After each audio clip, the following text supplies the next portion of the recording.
For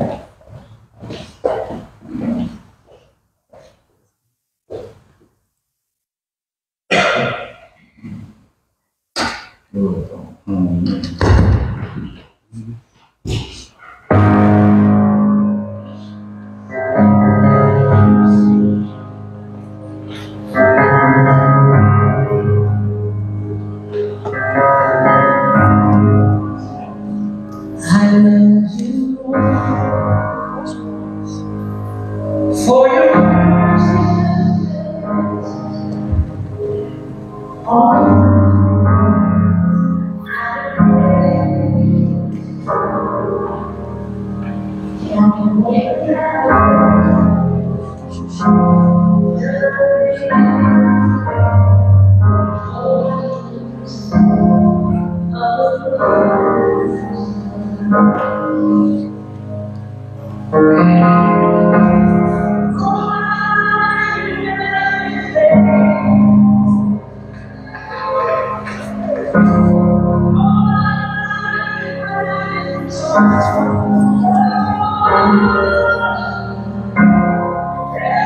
As jy die ander musiek speel, sal dit fyn wees.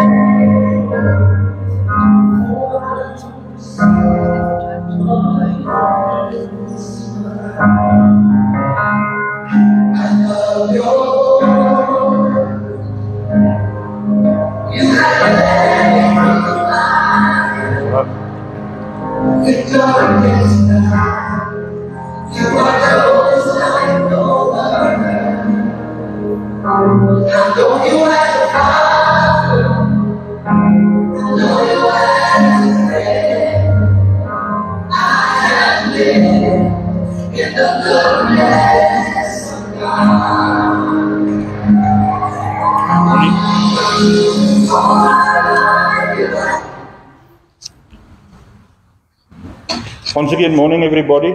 It's a pleasure to be here, and it's wonderful to see all the people that I know. And I told Leon I was here so long, maybe some of them even look new to me.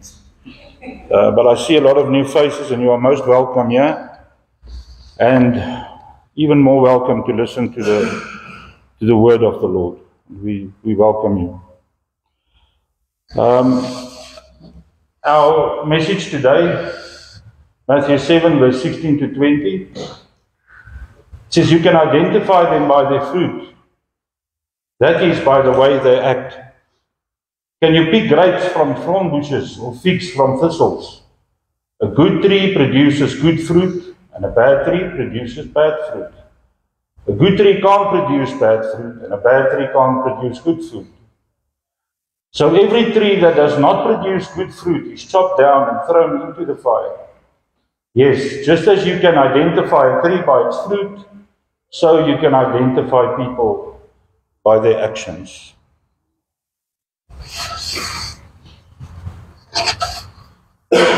I'm not too clued up on the Bible study and what is happening with the Bible study. I'm merely standing in for Leon. Can somebody enlighten us, please? No, it's fine. It just goes on that.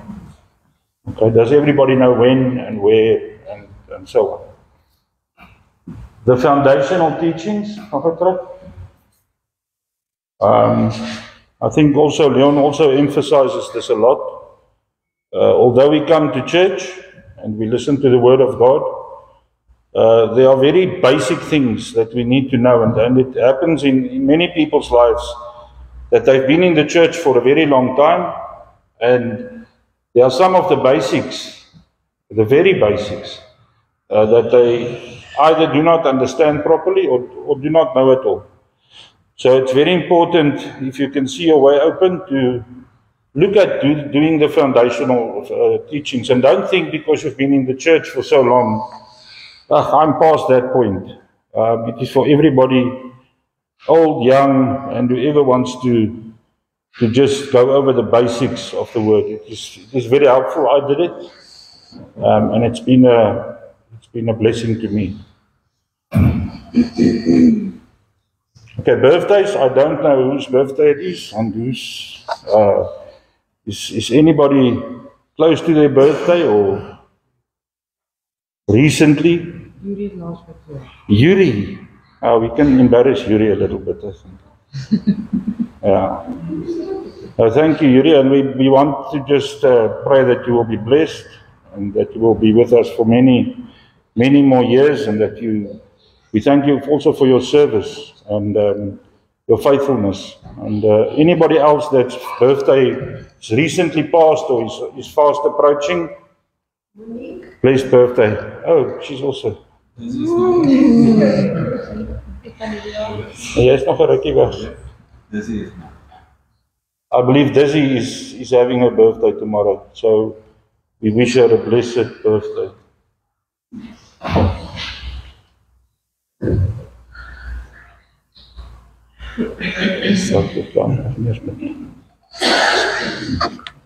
So before we start, let us pray. Lord our God, we come into your presence knowing that you are a glorious God. We glorify your name. We know that you are a God that never sleeps, that you are a God that never slumbers, that you are a God that is merciful, that you are a God that is kind and not easily angered. We also know, Lord, that you are a God that punishes sin. And we know, above all things, we know that you love us. And in your word, you tell us that you loved us so much that you sent your Son to die for our sins. And we just thank you, Lord, for being the Lord that you are. We ask you, Lord, as we go into your word and as we bring a message, that your Spirit will be present here. And that your Spirit will teach us and be with us, be in us, give us calmness, clear mind, and that through this message our mind will be renewed. And that this message will serve as a seed that is planted and a seed that grows and bears fruit. We ask this in the mighty name of Jesus Christ, our Lord and Savior. Amen.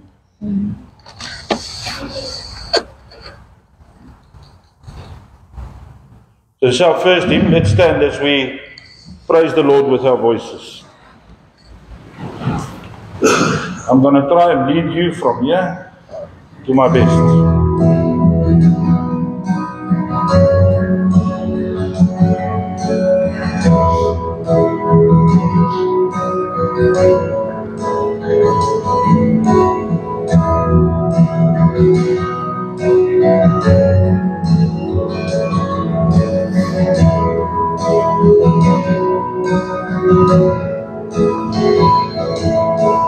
Light of the world, you step down into darkness.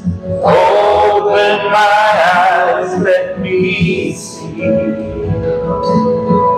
beauty that made this heart adore you. Hope of a life spent with you. Here I am to worship, here I am to bow down, here I am to say that you're my God. You're altogether lovely, altogether worthy, altogether wonderful to me.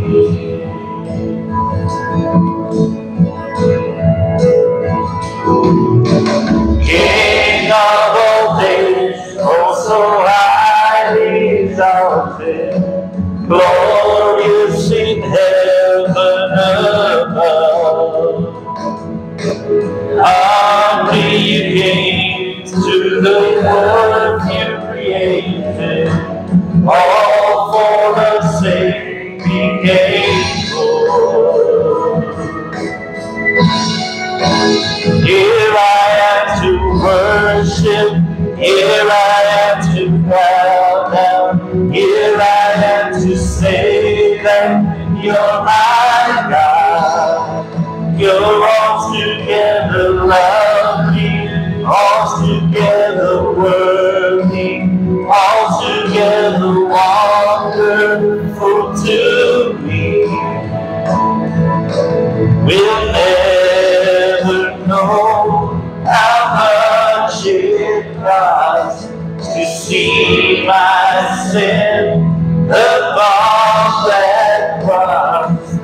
will never know how much it costs to see my sin upon that cross. We'll never know how much it costs to see my sin upon that cross. We'll never know how much it costs to see my sin upon that cross.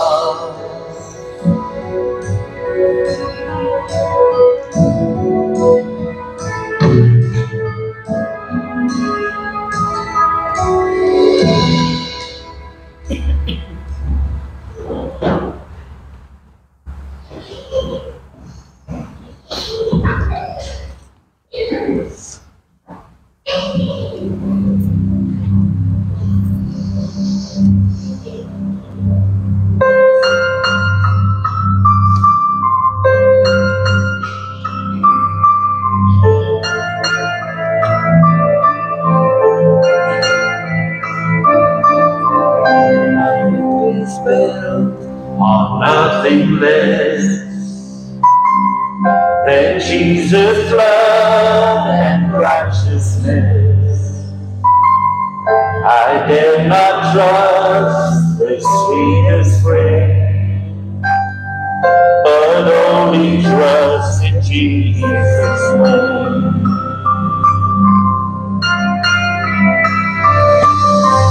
My hope is built on nothing less than Jesus' blood and righteousness. I dare not trust the sweetest frame, but only trust in Jesus' name. Christ alone, cornerstone, we made strong in the Savior's love. Through the storms, He is Lord, Lord of all.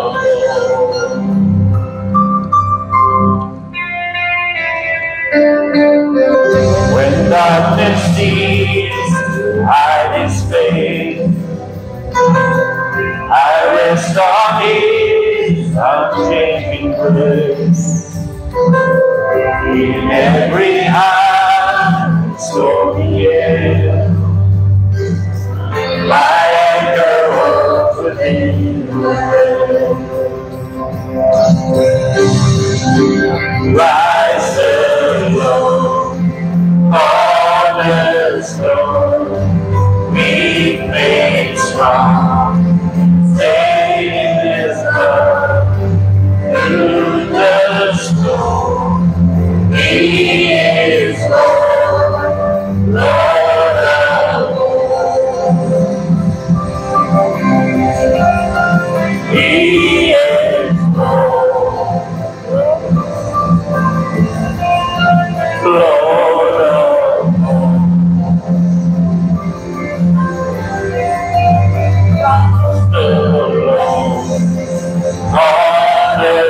Cornerstone, we made strong, the Savior's love through the storm. He is Lord, Lord of all.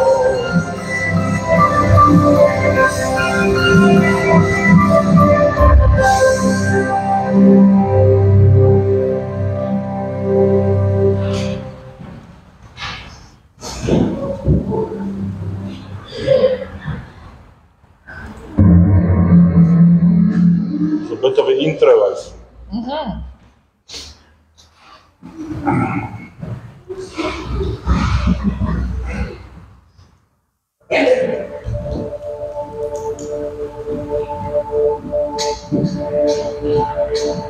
Were the Word at the beginning, one with God the Lord Most High. light. In glory in creation, now revealed in you our Christ. What a beautiful name it is. What a beautiful name it is. The name of Jesus Christ, my King. What a beautiful name it is. And nothing compares to this. What a beautiful name it is. The name of Jesus.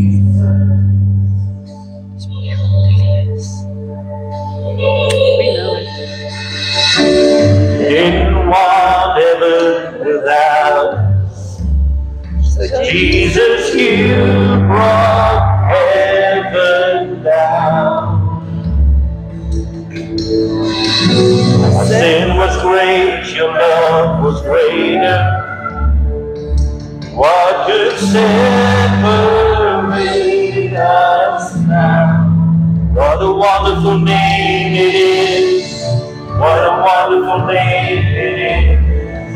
The name of Jesus Christ, my King.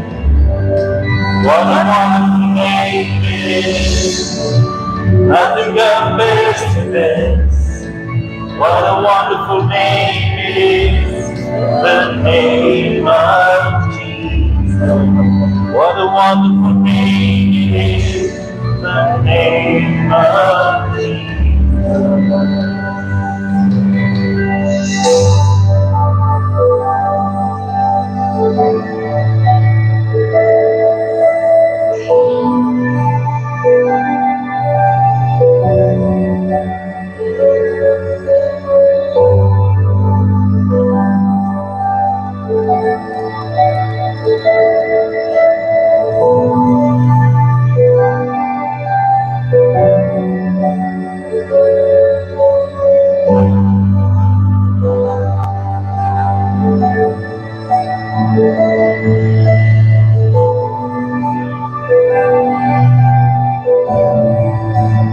Death could not hold you, there's only for you.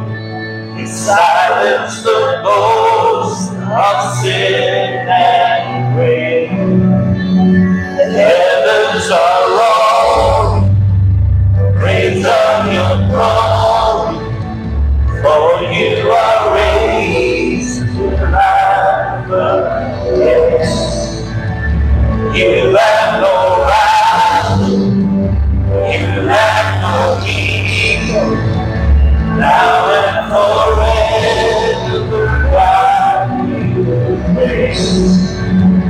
Yours is the kingdom, yours is the glory, yours is the name above all names.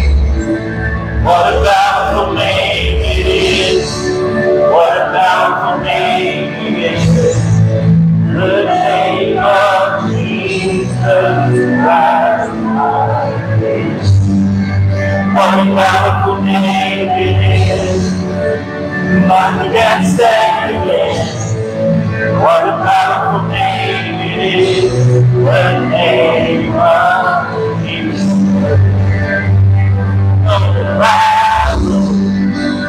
You have no equal, now and forever, God you reign.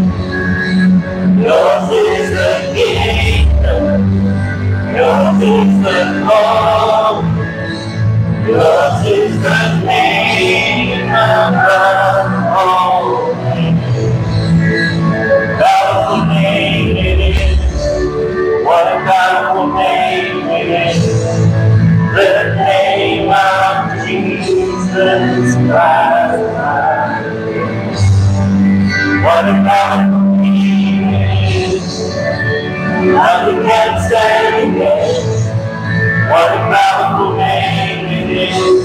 The name of Jesus. What a powerful name it is. The name of Jesus. wonderful name is the name of Jesus.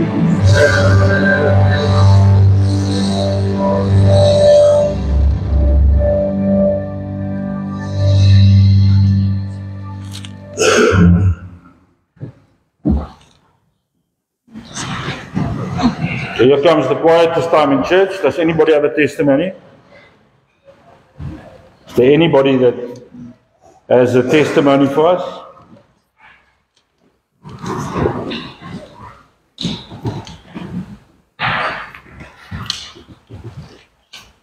Okay, I think then I will give one. I think a testimony doesn't have to be a very specific or glorious thing that happens, something miraculous that happens in your life. A testimony can just be the fact that God is in your life. We don't have to wait for something out of the ordinary to happen, to come and stand here and say, you know, I'm so grateful that God is in my life. He has changed my life so much. So don't wait for something spectacular to happen. Testimony can be something that happens every day. And I would like to testify about how God changed my life. If I look back now to the person that I was just a few years ago, I can't recognize myself. And that didn't happen in a day. It was a process. So, hopefully I've broken the silence.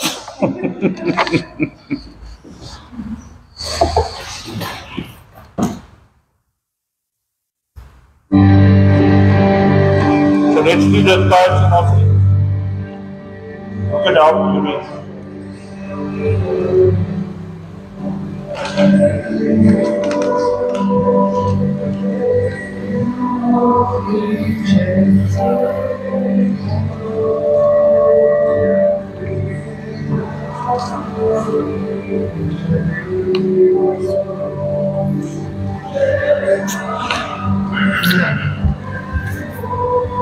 Sylvia? Wanneer is dat niet?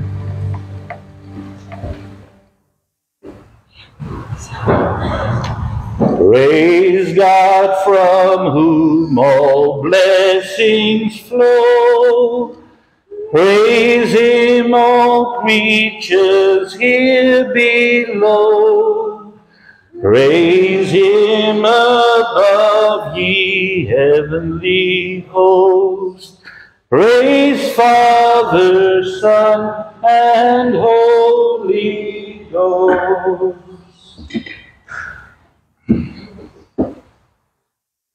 Can somebody tell me what the bottle is for? The yellow thing. I think, does everybody know about it? Am I the only one that doesn't? After church, somebody please tell me about it, please. Lord, we just thank you for the opportunity, Lord, to give these gifts. We know, Lord, and trust that these gifts that we give will be used to build up your kingdom, will be used for the good of your kingdom, and that will glorify your name. Amen. Amen. Sunday school. Is there anybody going to Sunday school?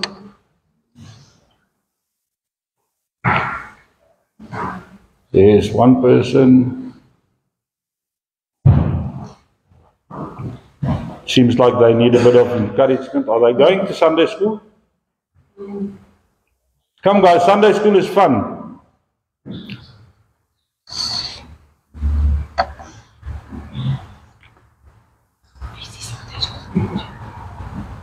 Let's quickly pray. Give me one.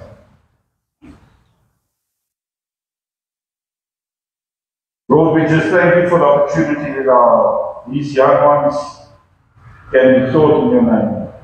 And as believers, we have the responsibility to do so. We ask you, Lord, that what they learn will stay with them, and grow in them, that they would also become believers and mature believers as they grow. We just thank you, Lord, for the privilege to have them with us and to be able to also share your word. Amen.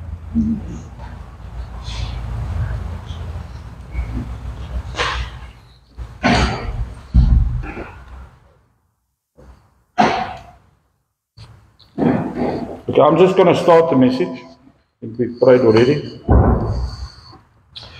So the message I'm bringing to you today is basically about fruits. And I've got some examples here. As you know, I like props. I like show and tell.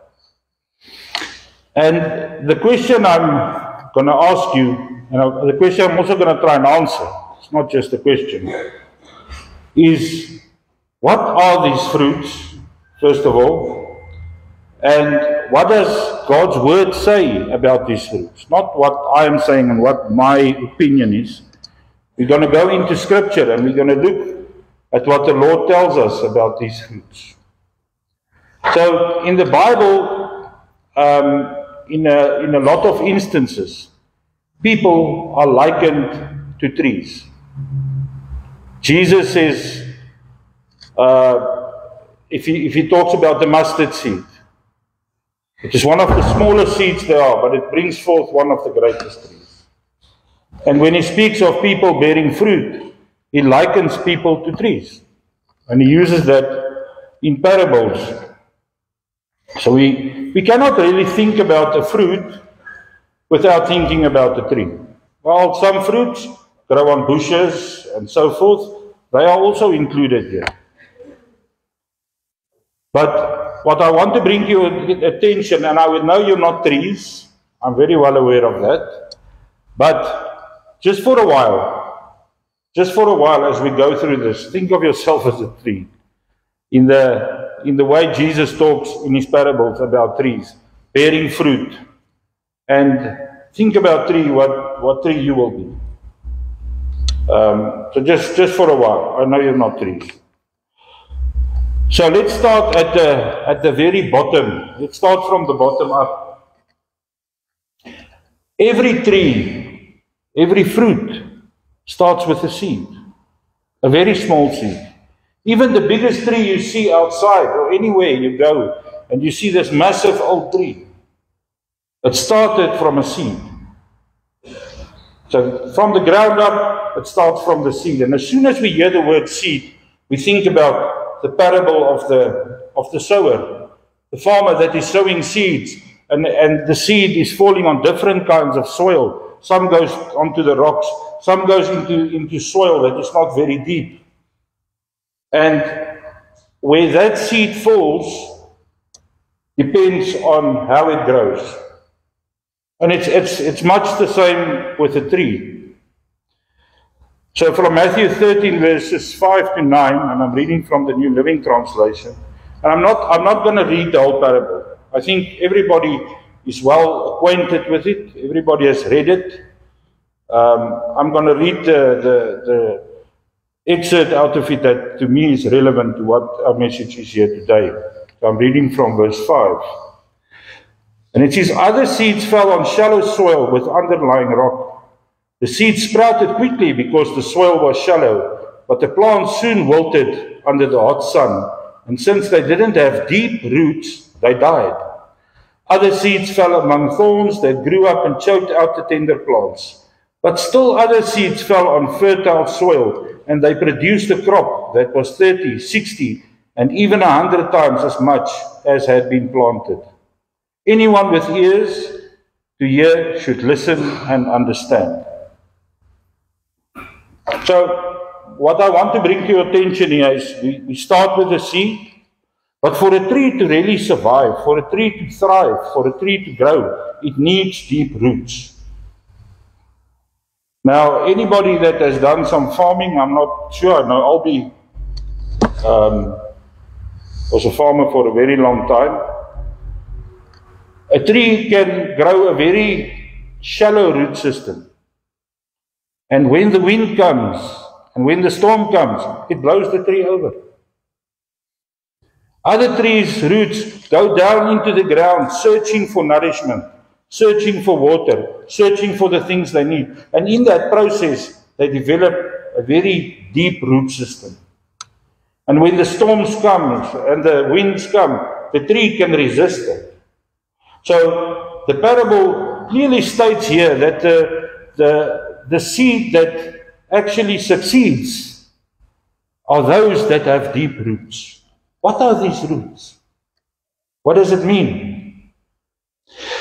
It means that you have a firm and a steadfast commitment to follow Jesus. It is having faith and enduring the storms and winds of this life through the power of Christ. A tree has deep roots because it searches for nourishment. And the more it searches, the deeper the roots get. And the stronger the anchor gets. And the harder it is to get that tree pushed over by a storm or by wind or by any other means. So there's another scripture that also describes very well, that's why I say in the Bible, the metaphor of a tree is used a lot. And it's in Jeremiah 17, verse 7 to 8. It says, "But blessed are those who trust in the Lord and have made the Lord their hope and confidence. They are like trees planted along a riverbank with roots that reach deep into the water. Such trees are not bothered by the heat or worried by long months of drought. Their leaves stay green and they never stop producing fruit." And it exactly echoes what the parable tells us. And you know, if you, I'm sure everybody knows, if you were to take a tree that's 100 years old and they would chop it off, people with the knowledge can go and look at that tree and look at the rings on that tree.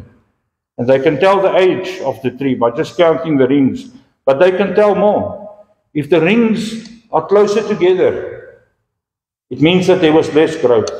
It shows that there was a time of drought. It will show that this tree there was a fire, or that it was struck by lightning. They can tell you a lot about the tree just by looking at what this tree has gone through. And there are trees that are hundreds of years old. But they also started with a seed. And they also were once young trees. And they also had to develop a root system to have strong roots. So I think we understand the concept of a tree and a seed. So let us look at what is expected from a tree/believer, because obviously a tree is the believer. What's expected from us? The primary function of a tree is to bear fruit. Even trees that are not fruit trees, if you take a thorn tree, it still produces a fruit. That is the primary function of a tree, is to bear fruit. And in case of the believer, there is so much focus in the Word of God on bearing fruit. Everywhere, Jesus is talking about it. So, the question here is it our choice to bear fruit? Or is God telling us to bear fruit? I want to tell you today that bearing fruit as a believer is not something that you do if you feel like it. I want to go as far as to tell you that it is not something God asks you to do. Something He tells you to do. And if I really can go that far, I'll tell you that it's a command from Jesus to say, you must bear fruit. It's not something you can choose. I'm not bearing fruit today. I don't feel like it. Jesus tells us that we should bear fruit, and He also tells us what happens to us when we do not. I'm just going to read from here what is on it. Let's go one slide on. John 15. It says, I am the true grapevine and my Father is the gardener. He cuts off every branch of mine that doesn't produce fruit. And he prunes the branches that do bear fruit so they will produce even more. You have already been pruned and purified by the message I have given you. He's talking to his disciples. Remain in me and I will remain in you, for a branch cannot produce fruit if it is severed from the vine, and you cannot be fruitful unless you remain in me. Yes, I am the vine, you are the branches. Those who remain in me and I in them will produce much fruit. For apart from me, you can do nothing. Anyone who does not remain in me is thrown away like a useless branch and withers. Such branches are gathered into a pile to be burned. But if you remain in me and my words remain in you, you may ask for anything you want, and it will be granted. When you produce much fruit, you are my true disciples. So fruit is a sign of a true disciple. This brings glory to my Father. Okay, so let's just stop there and see what we have read, and let's just recap on it. So we understand that each tree begins as a seed. Even the biggest tree begins as a seed. A tree that does not have deep roots will not and cannot survive. Jesus commands us to bear fruit. Please do not be misled and think that it is your choice. It's not your choice. Jesus tells you, you must bear fruit.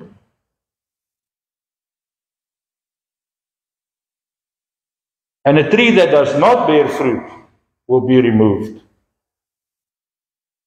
Okay, that is where we are now. So, these fruits we are talking about, what are they? And how do they develop? Where do they come from? Is it something that I can do out of my own will? I can just sit there and bear fruit? Or where does these fruits come from? So, the Bible tells us very clearly, I think it's Galatians 5 verse 22 to 23. It says, but the Holy Spirit produces this kind of fruit in our lives. And I want you to listen carefully to this list, because it's quite a list. Joy, peace, patience, kindness, goodness, faithfulness, gentleness, self-control. There is no law against these things. Oh, love. Sorry, I missed love. Produces love too. So, these things that we talk about here are things that we cannot really see. You agree with that? But that's not really true. We see the effect of them very clearly. If I take love, you can say, oh, but I can't see love. But you can see the effect of it. Can I see joy? Yes, you can. Joy can be very visible, can be a very visible thing. Peace. How do I see peace? I feel peace. So these things, although they seem like things you cannot see and cannot touch, they are extremely visible. And this is one of the things we can say about fruit. You cannot hide fruit. Fruit is visible. You don't walk past a tree full of fruit and start looking. There's 100 fruits hanging from the tree, but you can't see one of them. When you come to a tree that has got fruit, you can see it. It's there. It's colorful. And you can say, look at how many fruit is on that tree. The branches are going to break. You can't hide it. It's not something you can hide. Even though these things seem not tangible, They are very tangible. And the question is then answered, where does these fruits come from? They come from the Holy Spirit. And I'm not talking here about gifts from the Holy Spirit. That's not what this message is about. I'm talking about bearing fruit.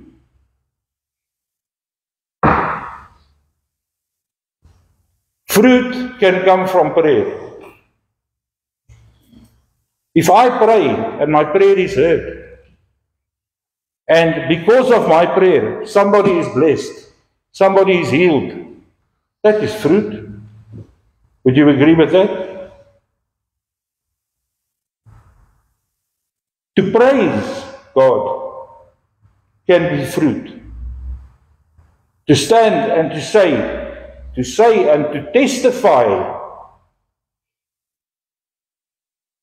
to say, God is my King. I believe in Jesus Christ. I belong to Him. He is my Savior. To say that is bearing fruit, because it affects the people that hear it. So fruit cannot be hidden. I want you to be very clear on that part. You cannot think that you are bearing fruit, but it is invisible fruit. There is no invisible fruit. And then another thing we must understand is that fruit is not always good. It is not to say that if my tree is bare, it's because I didn't bear good fruit. Fruit, as the Bible tells us, can be bad as well. There are many fruits in this world that are extremely poisonous, that you shouldn't eat. You will die. Those are not good fruit. So we can either bear, there are three things here that can happen. We can bear, as a believer, no fruit, we can bear good fruit, or we can bear bad fruit. But none of that is hidden. If you do not bear fruit, your tree is bare. If you do bear fruit, your tree is visibly, there's fruit in your tree. If you bear bad fruit, that is just as visible. You cannot hide it from somebody.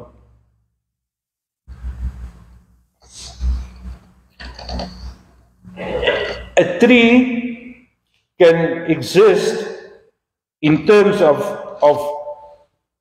in a spiritual sense. A tree can exist without bearing any fruit. And we will read about that just now.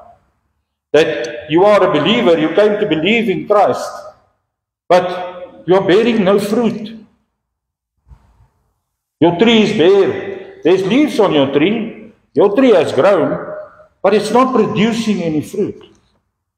It can happen in a spiritual sense. And then I think our opening scripture, a tree can be identified by its fruit. So I can walk past, I don't know, a lemon tree, and I see lemons, and I say, oh, that's a lemon tree. And I've got a firm grasp of the obvious. This is a lemon tree because there are lemons on it. And this is an apple tree because there's apples on it. This is a grapevine, there's grapes. So your fruit tells people around you who you are. And because you can't hide it, everybody knows about it. If your fruits are bad, people will know about it. It's not something you can hide. So there is scripture in the Bible, and obviously when we talk about trees and fruit, we cannot skip this scripture. Mark 11 verse 12 to 25. From verse 12, and it says, the next day, as they were leaving Bethany, Jesus was hungry. Seeing in the distance a fig tree in leaf, he went to find out if it had any fruit. When he reached it, he found nothing but leaves. Listen to this. Now, we're coming back to this. Because it was not the season for figs. Okay? Then he said to the tree, may no one ever eat fruit from you again. And his disciples heard him say it. On reaching Jerusalem, Jesus entered the temple courts and began driving out those who were buying and selling there.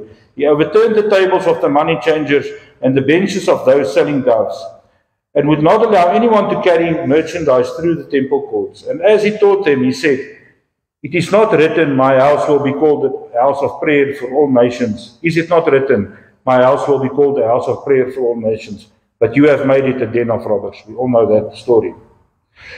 The chief priests and the teachers of the law heard this and began looking for a way to kill him, for they feared him, because the whole crowd was amazed at his teachings.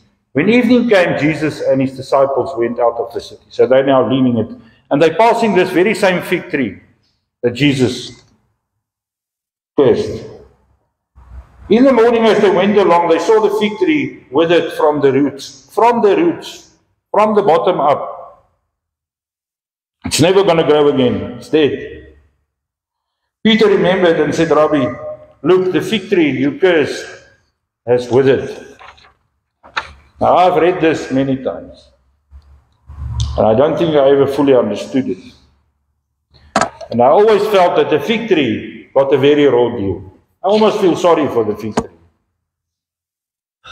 Because Scripture tells us that it wasn't time for figs. I mean, if we look at the tree, it blossoms in spring, and then it bears fruit, and then there's fruit, and then in the winter comes, all the leaves fall off, and that is just how things work. So this poor tree was standing there. It was not his time to have fruit, and Jesus cursed it, and it withered and died. And I always thought, when I read it, I thought, I think that's a bit unfair. I never said it, I thought it. It just seemed, the poor fig tree was doing his best, and there shouldn't be figs on the tree. But yet Jesus curses the tree. Even though it's not as if it was in the season for figs, and there should be figs, and there was nothing, and now I curse you. No, there wasn't supposed to be any figs. But there's a reason Jesus did this. And as we will see as we learn more and more in God's word, Jesus never did anything without a purpose. He never did anything that we can't get a message out of. Why did he curse this fig tree, even though there were no figs? Why? What are we supposed to learn from this? Okay, we understand the part of bearing fruit. We understand the part that says if you do not bear fruits, you will be burned. Will be taken away and burned. But this fig tree wasn't his time. What Jesus is trying to tell us here, it's very important that we all understand it. As believers, we are not seasonal trees. We must always bear fruit. We can't say that between February and March we bear fruit and the rest of the year, no, we don't. It's not our time. What Jesus is telling us here, that every believer should always have fruit on his tree. Always. Every month of the year. Not like a normal tree. And he's showing us that in this scripture, where he curses the fig tree because he says he comes to this tree and there's no fruit. It's not really about the fig tree. It's about teaching us that our fruits are not seasonal. They're not something we do for 3 months of the year. They are something that we must always produce. When Jesus comes to your tree, he wants to see fruits. And that, I don't feel sorry for the fig tree anymore. I understand why it happened and what we are supposed to learn from this. So, if we can take just a moment, and you can say to me, but yeah, William, have you read Luke 13, verse 6 to 9? Let's go there. It's not on there. I just thought about it as I drove here.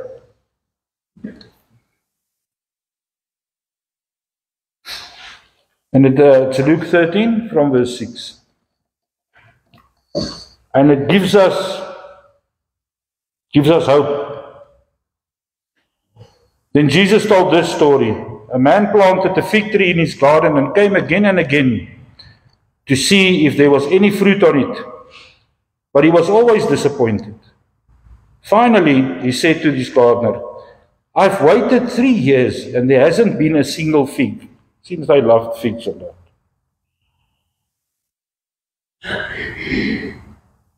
Cut it down and it's just taking up space in the garden.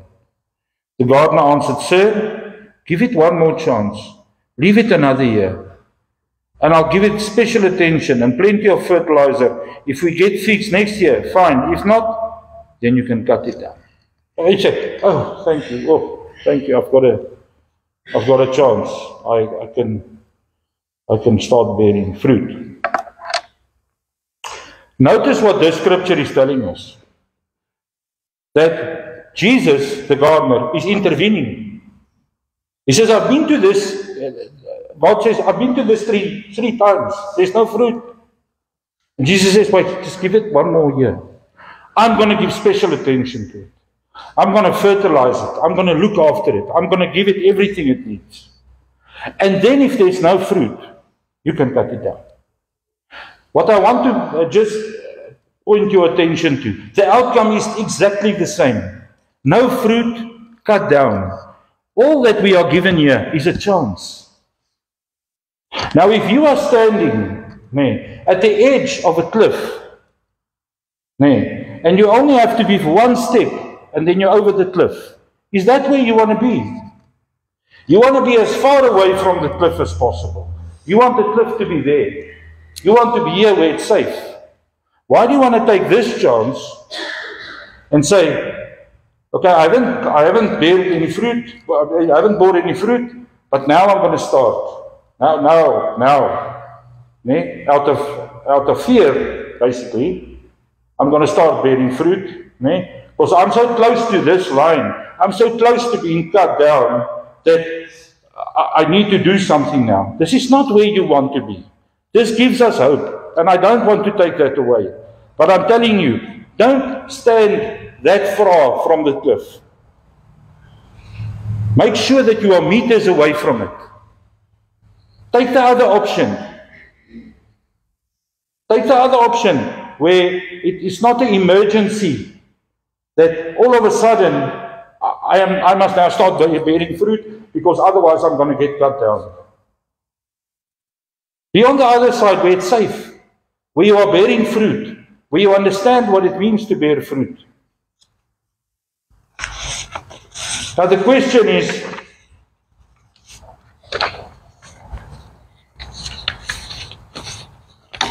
now I've asked you in the beginning, just think of yourself as trees. Looks a bit strange if I imagine that, but if we were all trees, then we would be a grove of trees. Do you agree with that? No? We are a lot of trees standing together, different trees bearing different fruits. We're not all the same. That we understand. Look at all the different fruits that are here. And these are just a few of them. These are just a few of them. But if you notice, here is I can't even pick it up properly. Here's a bowl full of fruit. And these are very good looking fruit, and I ate some on the way. They taste very good as well. Here's an empty bucket. There's nothing in here. How does your tree look? How does your tree look? If we were a grove of trees, and Jesus comes with this bucket to your tree, what's he going to put in here? What is he going to find on your tree? I don't know. What's he going to find on my tree?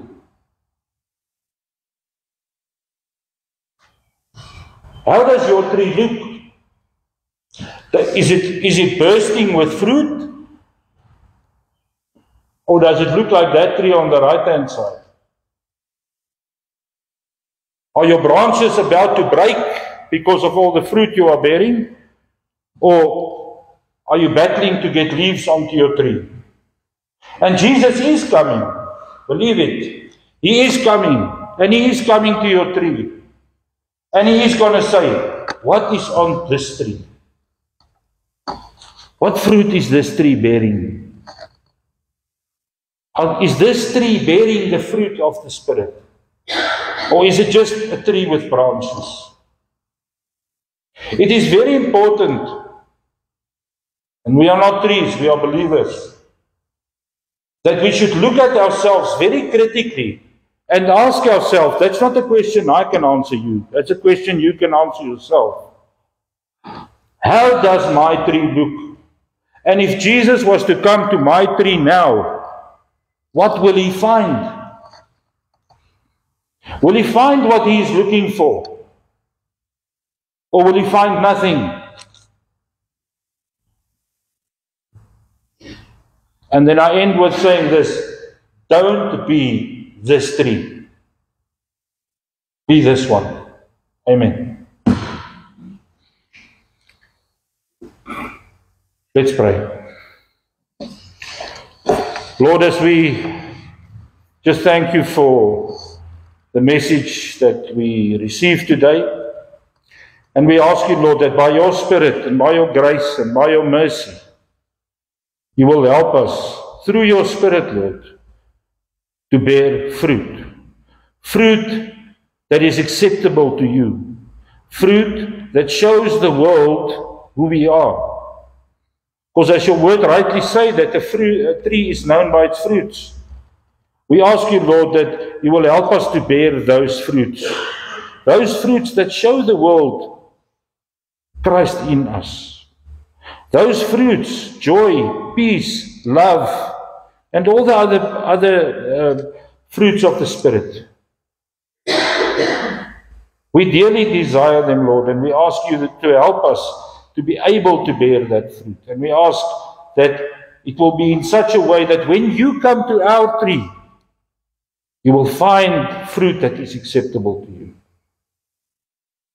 You will find what you are looking for. You will not find a barren tree with just leaves on it and no fruit.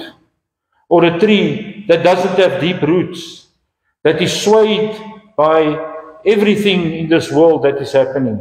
That any storm, any wind can just blow this tree over. We cannot do this on our own. The Spirit doesn't come from us. The Spirit comes from you. And we ask you, Lord, for that Spirit. We ask you, Lord, that through that Spirit, you will help us to bear the fruits that you want us to bear. And we also learn, Lord, that you give us a chance. You say, give it another year. I'm going to give special attention to this tree.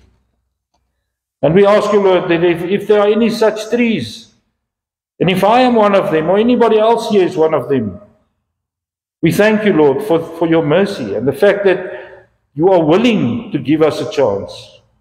But we also ask you, Lord, to help us. Because our trees cannot bear fruit without your Spirit. And then, Lord, we just want to thank you for everything, all your blessings that you give to us, all your prayers that go out to you, and prayers that have been answered, Lord. We have a lot of things to ask, a lot of the times. But we also want to come to you and thank you, Lord, for the prayers that have been answered.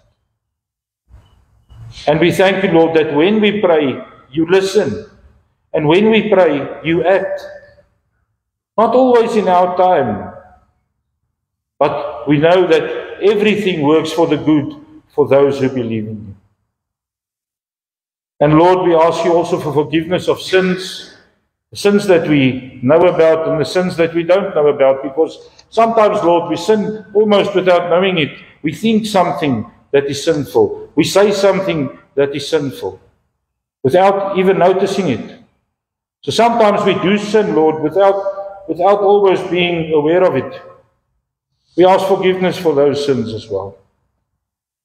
And then, Lord, we just ask you to be also with the body of Christ as a whole and with this congregation. And we thank you, Lord, for everybody that is here to hear the word. We ask you also, Lord, to be with Leon and keep him safe and his companions where they are now, and that you will bring him back safely so he can continue to lead this congregation in truth.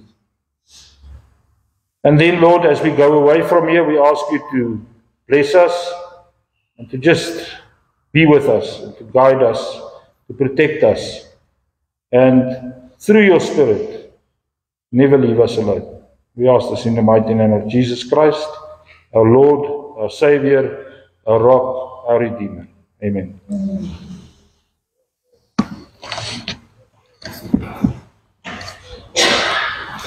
But it is also communion today. And I actually just want to talk a bit about it. We will read the scripture and so on, but all of us have used communion. We understand what it is about. If we go into the scripture, we'll discuss it a bit more. Something that scares me is that it becomes a tradition. It's no longer got the power that it is supposed to have. It becomes a tradition. It becomes a ritual. I'm a Christian. I use communion. I've done it 100 times before. And if it becomes a tradition and it becomes just a ritual, it loses its power. It loses what it is really meant to mean to us. And using communion is not a trivial thing. It is not something that we just do. You really need to search your soul. And you really need to look at yourself. And not to say, oh, I've sinned, I can't use communion. That's not what I'm saying. Understand what communion is about. Understand what it means. And understand what it means to you.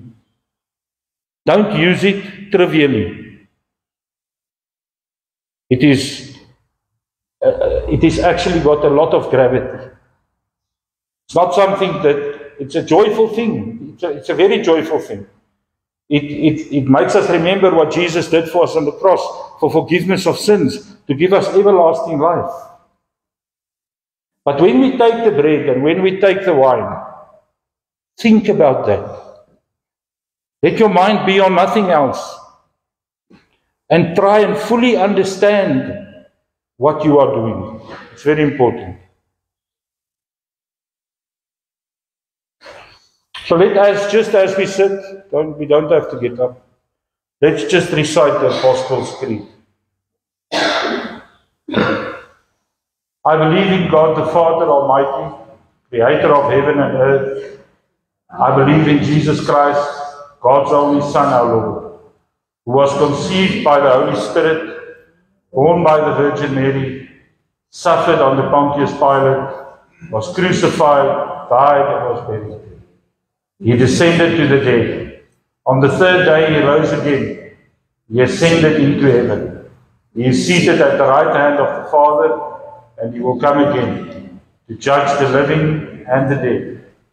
I believe in the Holy Spirit, the Holy Catholic Church, the communion of saints, the forgiveness of sins, the resurrection of the body, and the life everlasting. Amen.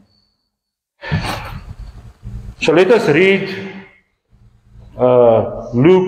Luke's account of the Last Supper, and that is really where communion was first used. It was the first time that Jesus reveals his covenant, new covenant with us. I'm going to read from Luke 22. The festival of unleavened bread, which is also called Passover, was approaching. I won't stop there, sorry. I'm not. Does everybody understand the line there is between the death of Jesus and the fact that it happened on Passover? Have you ever thought about that? Now in Afrikaans, Passover is called Pascha. Is ek reg, Dominee? So sê. It's called Pascha. Nee? It doesn't really describe, it's not very descriptive. If you hear the word, you're not going to understand what it means. In English, it's called Passover. To pass over. Now, what happened was that when the Israelites were freed from Egypt, and the last plague, the death of the firstborn happens, they were given the commandment to slaughter a lamb, put the blood on the, what's the deurkusyn? What's it? On the doorposts. And when the angel of death would pass by, it would pass them over. It would leave them. They would be passed over. They would walk by and not touch them. It is not a coincidence that Jesus dies on Passover. He is the Lamb that dies for our sins. He is the blood on our coast. So the word Passover tells us exactly what it means. We are being passed over by the blood of Jesus. So, sorry, I just wanted to bring that to your attention. If you knew it, it's good. If you didn't, then you know it now. So the leading priests and teachers of religious law were plotting how to kill Jesus, but they were afraid of the people's reaction. Then Satan entered into Judas Iscariot, who was one of the 12 disciples, and he went to the leading priests and captains of the temple guard to discuss the best way to betray Jesus to them. They were delighted, and they promised to give him money. So he agreed and began looking for an opportunity to betray Jesus so they could arrest him when the crowds weren't around. Now the festival of unleavened bread arrived when the Passover lamb is sacrificed. You get the meaning. Jesus sent Peter and John ahead and said, "Go and prepare the Passover meal so we can eat it together." "When do you want us to prepare it?" they asked. He replied, "As soon as you enter Jerusalem, a man carrying a pitcher of water will meet you. Follow him. At the house he enters, say to the owner, 'The teacher asks, where is the guest room where I can eat the Passover meal with my disciples?' He will take you upstairs to a large room that is already set up. That is where you should prepare our meal." They went off to the city and found everything just as Jesus had said, and they prepared the Passover meal there. When the time came, Jesus and the apostles sat down together at the table. Jesus said, "I have been very eager to eat this Passover meal with you before my suffering begins." Jesus knows he's going to suffer. He knows what lies ahead. He has prayed for the cup to pass him by, and yet he does his Father's will. He says, "Well, Father, not my will, but yours." So Jesus knows what lies ahead for him. He knows he knows what's going to happen. "For I tell you now, I won't eat this meal again until its meaning is fulfilled in the kingdom of God." Then he took a cup of wine and gave thanks to God for it. Then he said, "Take this and share it among yourselves, for I will not drink wine again until the kingdom of God has come." He took some bread and gave thanks to God for it. Then he broke it in pieces and gave it to the disciples, saying, "This is my body, which is given for you. Do this to remember me." Not do this because you have been doing it for the last 30 years. Not do this because my father, my mother, and everybody before them did it, and I'm doing the same thing. I'm just following in their footsteps. No. He says, do this to remember me. So every time you use communion, it should be new.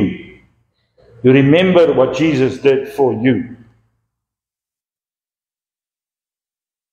After supper, he took another cup of wine and said, "This cup is the new covenant between God and his people, an agreement confirmed with my blood, which is poured out as a sacrifice for you. But here at this table, sitting amongst us as a friend, is the man who will betray me, for it has been determined that the Son of Man must die." He knows he's going to die. He knows. And he says that this communion, this, what I'm giving you, this bread, this wine, notice something, Jesus doesn't use it himself because it is his flesh. It is his blood. He is the one that's going to suffer. He gives it to his disciples. And in extension, he gives it to us. To say, this is my body, this is my blood. But what sorrow awaits the one who betrays him? The disciples began to ask each other, which of them would ever do such a thing? Then they began to argue amongst themselves about who would be the greatest among them. Jesus told them, in this world, the kings and great men lord it over their people. Lord it over their people. Yet they are called friends of the people. But among you, he says, it will be different. Those who are the greatest among you should take the lowest rank, and the leader should be like a servant. Who is more important, the one who sits at the table or the one who serves? The one who sits at the table, of course, but not here, for I am among you as one who serves. You have stayed with me in my time of trial, and just as my Father has granted me a kingdom, I now grant you the right to eat and drink at my table in my kingdom, and you will sit on the thrones judging the 12 tribes of Israel. So, let us come to the table of the Lord. Please, come. Who's going to help us with it?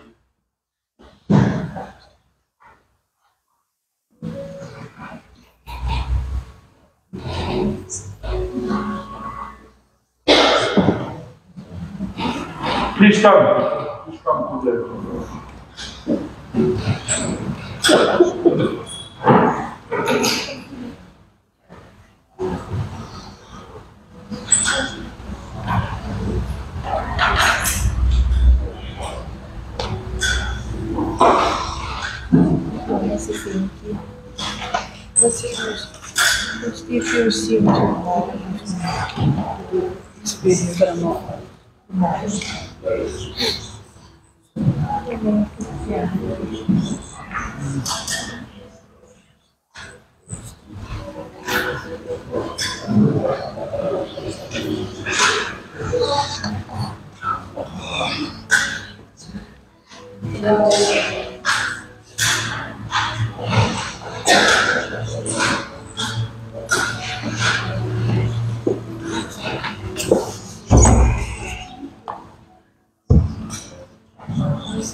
So as we take part in the Holy Communion, let us just start with a prayer. We thank you, Lord, for just the mere fact that we can be standing here. The mere fact that we are standing here, Lord, is by your grace, by your sacrifice. It's not by works, it's a gift from God, so that no man shall boast. We ask you, Lord, as we gather at your table, we will understand the gravity of what we are doing. We will understand the new covenant that you are giving us. And we will understand why we are doing this. We remember the sacrifice that is made. We understand God's plan that His Son was always going to die for our sins. And that God's plan is fulfilled when His Son dies on the cross. But there's also the glorious resurrection and ascension back to the Father, where He sits at the right hand of the Father. And therefore we know, Lord, that your plan is fulfilled. And the next part of your plan, Lord, is when Jesus returns. And we're looking forward to that. So as we use these elements, let us understand what it is about on a personal level, but also on a spiritual level. So as we take the blood, the wine, sorry, it is a symbol of, the bread first. I'm thirsty, sorry. The bread that we use signifies the body of Christ. Now, the church is also called the body of Christ. And it is not by accident that it is called such. We know that Jesus suffered on the cross for us. He didn't only suffer physically, He also suffered spiritually. But this is a sign of the Lord's body broken for us. The body of Christ broken for you.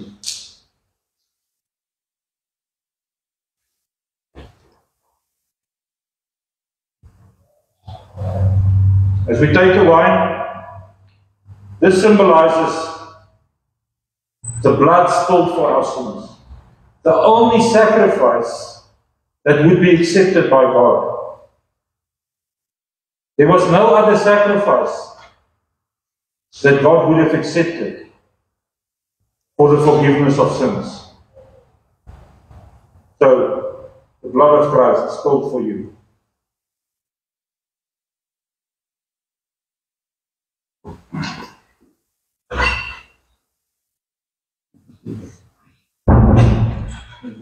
Let's pray again. Lord, we thank you and we just glorify your name. We thank you, Lord, that we are able to use these elements. And we ask you, Lord, that knowing this will be a blessing to us. It will change the way we think about things. It will change our lives. We just thank you again, Lord, for this sacrifice and for your glorious plan. In the name of Jesus Christ our Lord. Amen.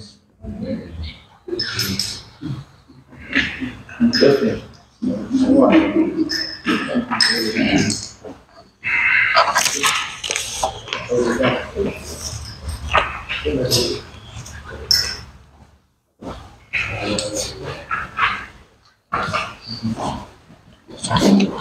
Huh?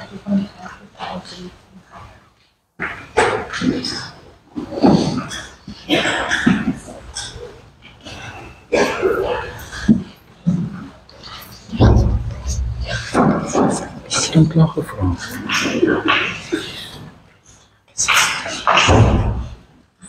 Het is precies zoals jij wilt.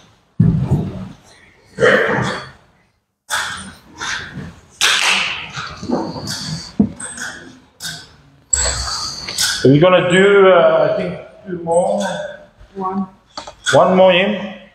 Then I'm just going to ask Prof to conclude everything by a final prayer and the blessing.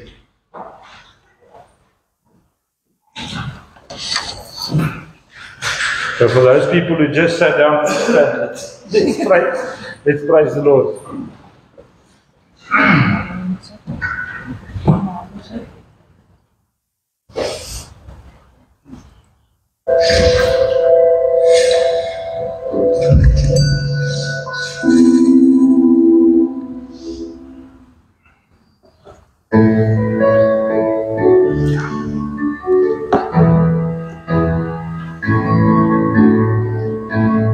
Above all powers, above all kings, above all nature and all created things, above all wisdom and all the ways of man, you were here before the world began. Above all kingdoms, above all thrones, above all wonders the world has ever known, above all wealth and treasures of the earth, there's no way to measure what you're worth. Crucified, laid behind the stone, you lived to die, rejected and alone like a rose, trampled on the ground. You took the fall and thought of me. Above all,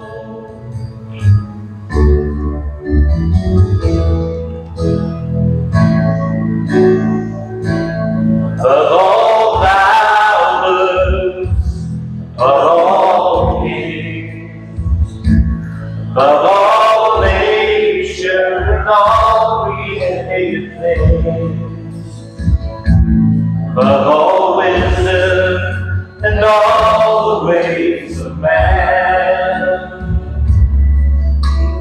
you were here before the world began. Above all kingdoms, above all thrones, above all wonders the world has ever known,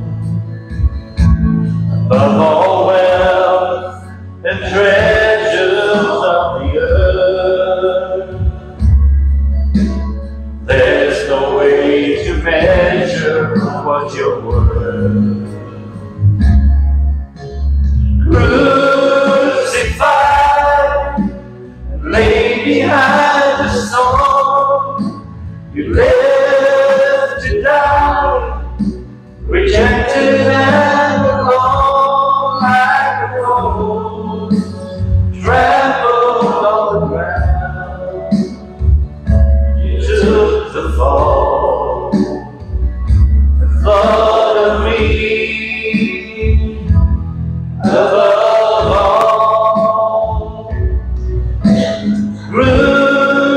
crucified, laid behind the stone, you lived to die, rejected and alone like a rose, trampled on the ground.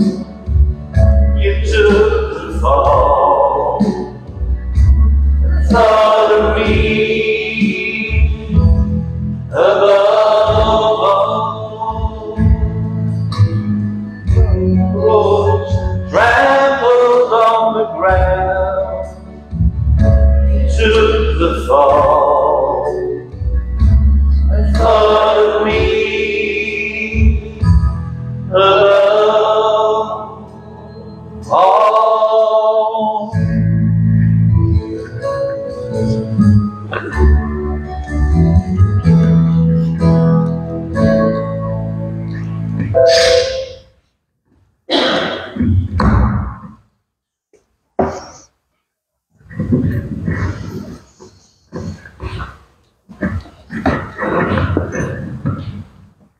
us take our hearts to the throne of God and receive His blessing. The grace of the Lord Jesus Christ and the love of God the Father and the fellowship of the Holy Spirit will be with every one of you. Amen. Amen.